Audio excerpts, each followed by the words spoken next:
Hello dear brothers and sisters. So welcome to பொதுத்தமிழ். பொதுத்தமிழில் இப்போ நம்ம பார்க்க போகிறது திருக்குறள். அடுத்த ஒரு அதிகாரத்தை நம்ம பார்க்க போகிறோம்.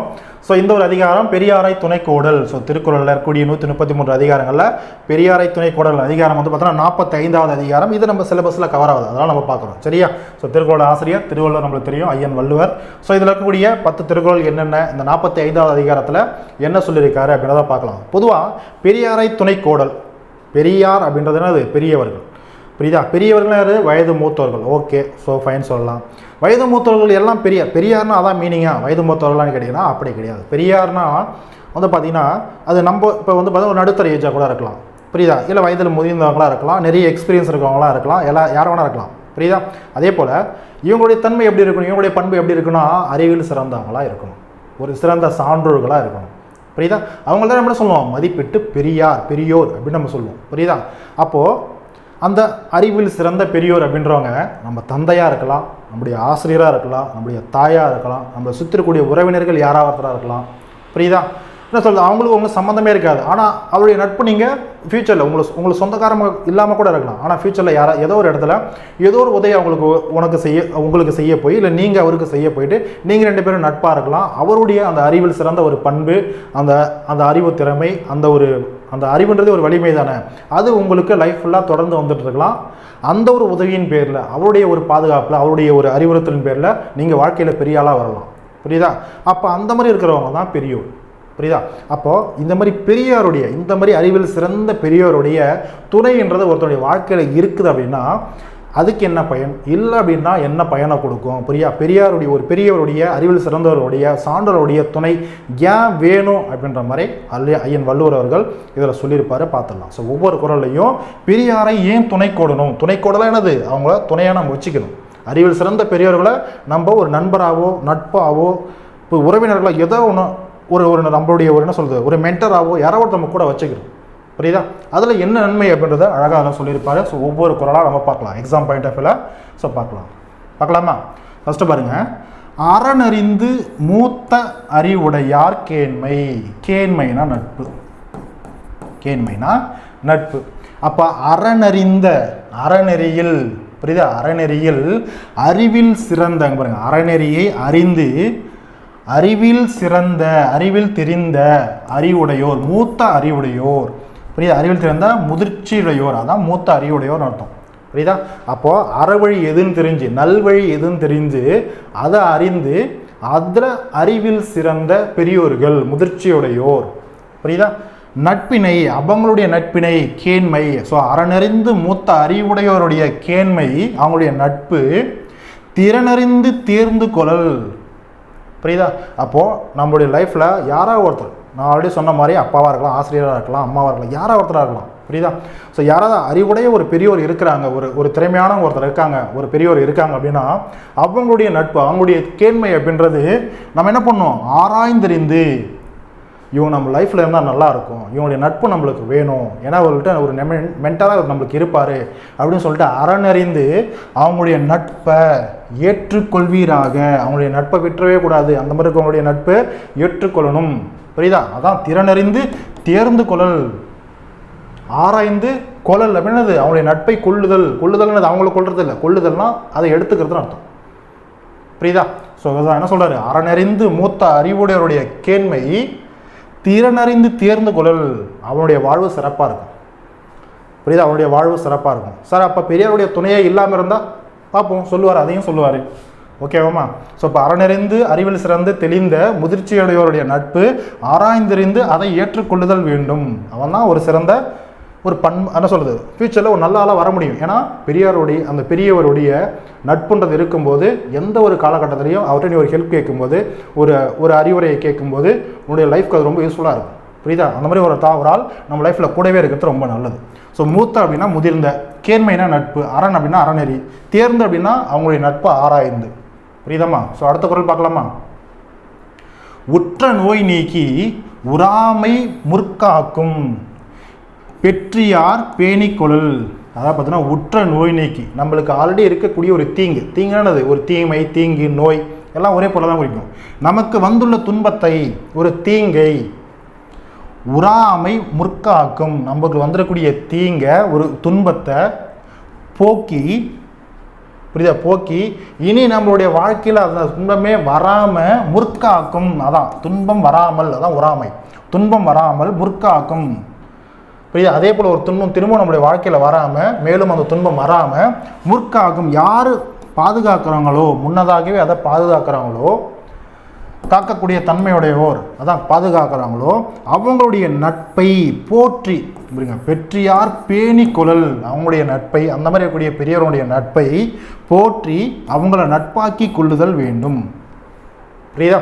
ஸோ அதான் உற்ற நோய் நீக்கி, நம்மளுக்கு வந்துடக்கூடிய துன்பத்தை நீக்கி, மேலும் அது போன்ற துன்பம் உறாமை துன்பம் வராமல் முற்காக்கும் பாதுகாக்கக்கூடிய பெரியோர்கள் யார் இருக்காங்களோ அவங்களுடைய நட்பை நாம் ஏற்றுக்கணும் அப்படின்னு சொல்கிறார். புரியுதா? ஸோ அதான். ஸோ நோயினா துன்பம் இடத்துல, உறாமை அப்படின்னா துன்பம் வராமல், பெற்றியார் அப்படின்னா பெருமையுடையவர்கள், பெருமையவர்கள். புரியுதா? So okay.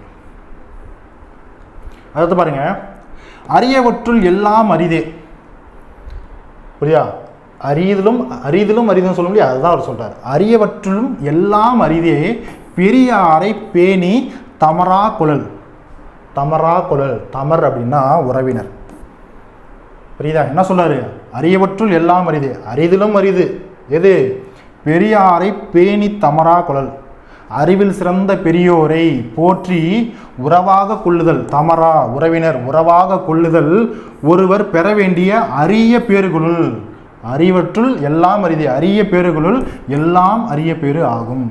அந்த அரிய பேருலையும் அந்த அரிய பேர்களில் இருக்கக்கூடிய எல்லாம்லையும் அரிய பேரு ஆகும். அதுதான் சிறந்த பேரு அப்படின்றத சொல்றாரு. புரியுதா? அப்ப அரியவற்றுள் எல்லாம் அரிதே பெரியாரை பேணி தமரா கொள்ளல். உறவினராக கொள்ள வேண்டும். அந்த மாதிரி உறவினர்னு நட்பு கொள்ளுதல் வேண்டும்னு சொல்றாரு. புரியுதா? அறிவில் சிறந்த பெரியோர்களை பேணினா போற்றி, தம்பரனா உறவினர். ஓகேவா? அடுத்த குரல் பார்க்கலாமா? அங்க பாருங்க, தம்மின் பெரியார் தமரா ஒழுகுதல் வன்மையுள் எல்லாம் தலை. தம்மை காட்டிலும், அதான் தம்மின்னா தம்மை காட்டிலும், அது என்னை காட்டிலும் அப்படின்னு அர்த்தம். புரியுதா? அப்ப தம்மை காட்டிலும் அறிவில் சிறந்த பெரியோர், அவங்க தான் பெரியோர், அதான் ரெண்டு ஒரே பொருள் தான். அப்போ தம்மை காட்டிலும் அறிவில் சிறந்த பெரியார் தமரா ஒழுகுதல், அவங்களுடைய உறவினை, தமரானது உறவு. புரியுதா? அந்த பெரியோரை உறவினராய் ஏற்றுதல், அதான் ஒழுகுதல், போற்றுதல். புரியுதா? அந்த மாதிரி இருக்கிறது, அந்த மாதிரி நம்ம நடந்துக்கிறோம் அப்படின்னா, அவங்களுடைய உறவை ஏற்றுட்டு நம்ம நடந்துக்கிறோம் அப்படின்னா, அதுதான் நம்மளுக்கு இருக்கக்கூடிய வலிமையில் எல்லாத்துலேயும் சிறந்தது.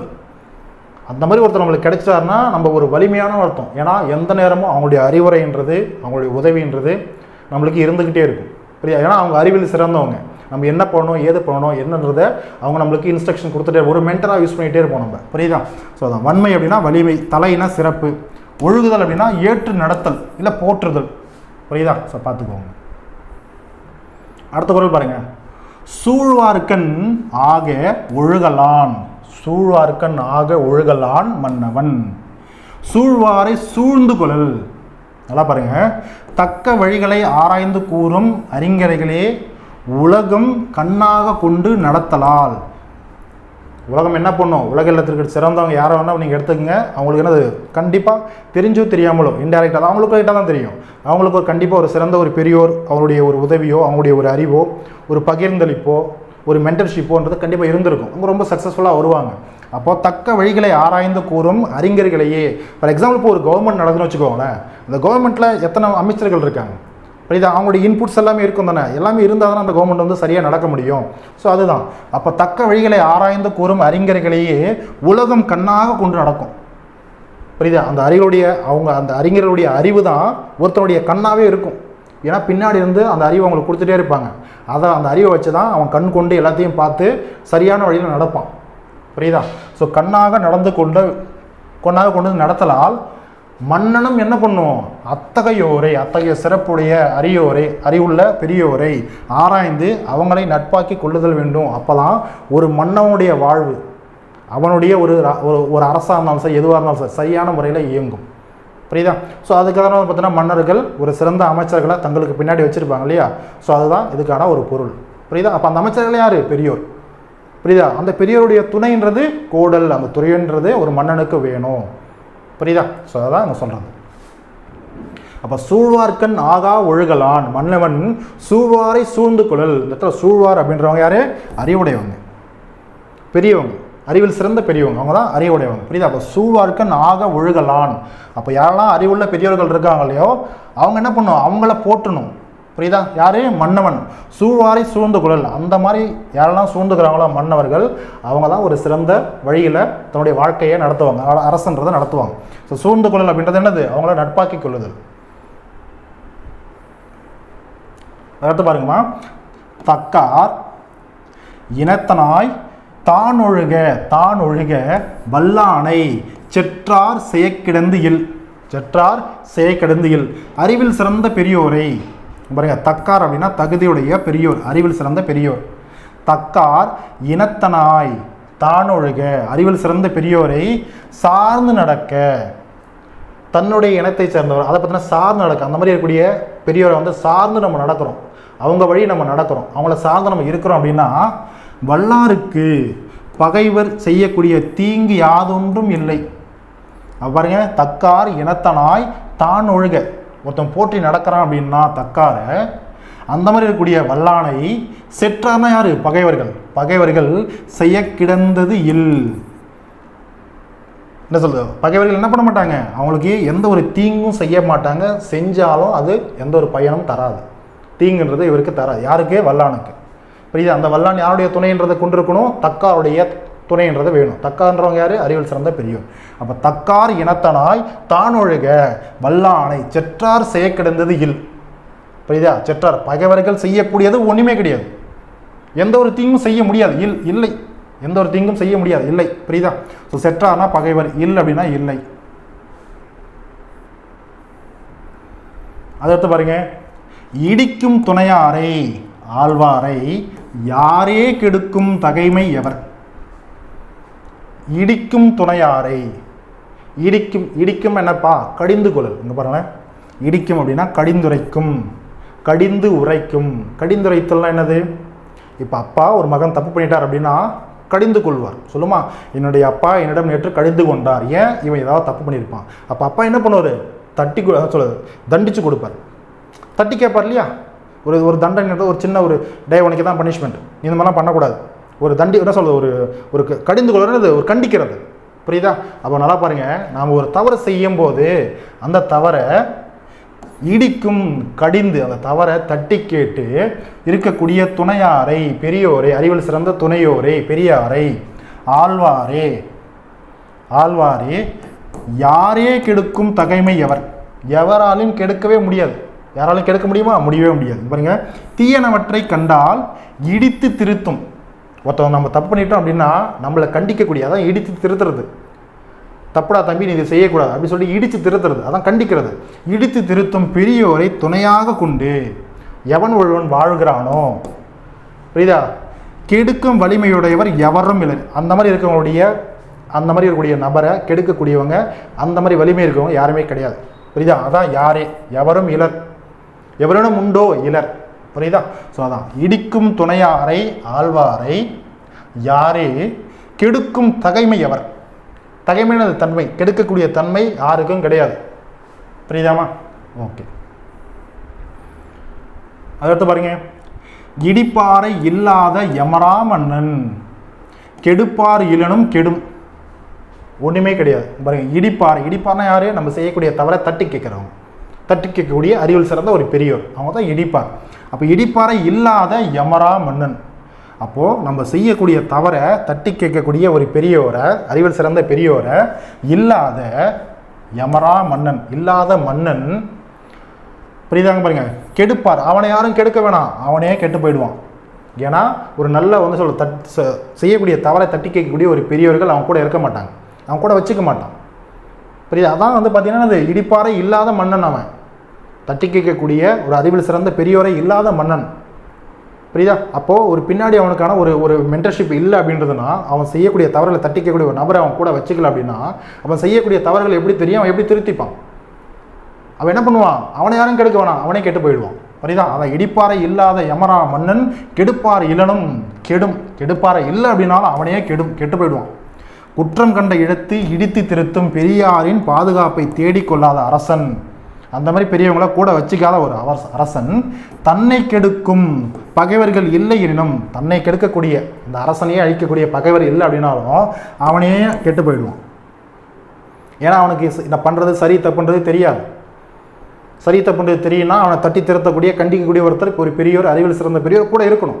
இல்லை அப்படின்னா அவனே கெட்டு போயிடுவான். புரியுதா? இப்போ இடிப்பார் அப்படின்னா கடிந்து அறிவுரை கூறக்கூடிய பெரியார். யமரா அப்படின்னா பாதுகாவல் இல்லாத. ஓகே, அதை எடுத்து பாருங்க. முதலிலாருக்கு ஊதியம் இல்லை. மதலையான துணை. முதலிலாருக்கு ஊதியம் இல்லை. மதலையாம் சார்பிலாருக்கு இல்லை நிலை. என்ன சொல்றாரு? முதலிலாருக்கு, முதலீடு இல்லாத வணிகருக்கு அதனால் வரும் ஊதியம்ன்றது இல்லை. பாருங்க, முதல் இல்லை அப்படின்னா ஊதியமும் இருக்காது. நம்ம ஒரு முதல் போட்டு ஒரு வணிகம் செய்கிறோம்னா தான் நம்மளுக்கு எதோ லாபம்ன்றது கிடைக்கும். நீ முதலே போடாமல் எனக்கு ஊதியம்ன்றது கிடைக்கணும், உழைப்பே இல்லாமல் ஊதியம்ன்றது கிடைக்காது. புரியுதா? அப்போ அதான் முதலீடு இல்லாத வணிகர்களுக்கு அதனால் வரும் ஊதியம்ன்றது ஒன்றுமே கிடையாது, ஊதியம்ன்றது வராது. அதுபோல தம்மை தாங்கி காப்பாற்றக்கூடிய ஏதோ ஒரு சுச்சுவேஷன் வருதுன்னா, நம்மளை திடீர்னு நம்ம ஏதோ தப்பு பண்ணிட்டோம், நம்ம ஏதோ ஒரு சுச்சுவேஷனில் மாட்டிக்கிட்டோம் அப்படின்னா நம்மளை தாங்கி காப்பாற்றக்கூடிய பெரியவருடைய துணை நம்மளுக்கு இல்லை அப்படின்னா அவருடைய வாழ்க்கையில் என்ன இருக்காது? ஒரு நிலைத்த தன்மை இருக்காது. புரியுதா? அதுதான் ஒரு முதலிலாருக்கு ஊதியம் இல்லை. மதலையாம் சார்பிலாருக்கு இல்லை நிலைன்னா அது அவனுக்கு நிலையான ஒரு தன்மைன்றது, நிலையான ஒரு வாழ்வுன்றது இல்லை. புரியுதா? ஸோ அதான் துணை. மதலையாம் சார்பு இல்லா இருக்குன்னு அப்படின்னா துணை கொண்டிருக்கூடிய ஒருத்தர் துணையோடு இருக்காருன்னா அவருடைய துணை இல்லை அப்படின்னா அவருடைய வாழ்க்கையில் நிலைப்புத்தன்மைன்றதே இருக்காது. புரியுதா? ஸோ இப்போ முதலிலாருக்கு ஊதியம் இல்லை, மதலையாய் சார்பிலாருக்கு இல்லை நிலை.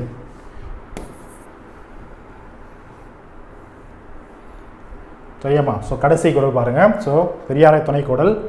பல்லார் பகை கொலினும், சரியா? பல்லார் பகை கொலலின் பத்தடுத்து, நல்லா பாருங்க, பத்தடுத்து ஒன்றுமே கிடையாது. பத்தடுத்து தீமைத்தே நல்லார் தொடர்கை விடல். ஒரு நல்லவருடைய, ஒரு அறிவில் சிறந்த ஒரு பெரியவருடைய, ஒரு நல்லவருடைய தொடர்கைன்னா அது நட்பு.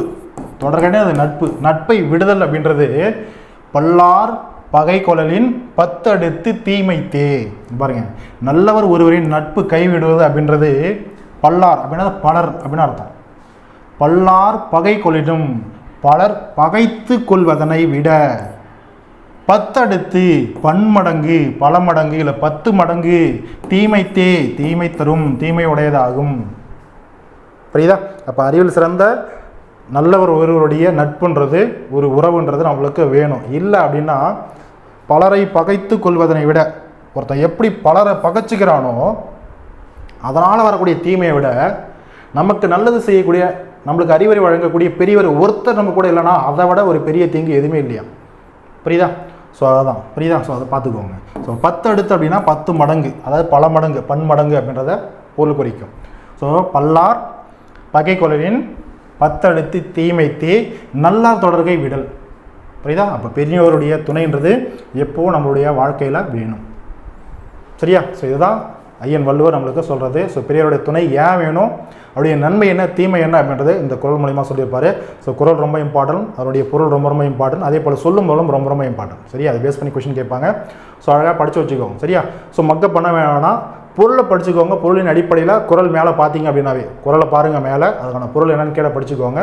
அதை வச்சு நீங்கள் குறளை மேலே பார்த்தீங்க அப்படின்னாவே ஒவ்வொரு பொருளுக்கும் அந்த வரிகள் அப்படியே உங்கள் மனசில் உட்காரும். சரியா? ஸோ அதை மட்டும் பார்த்துக்கோங்க. ஸோ மறுபடியும் நம்ம அடுத்த ஒரு வீடியோவில் அடுத்த ஒரு அதிகாரத்தோடு பார்ப்போம். So thank you.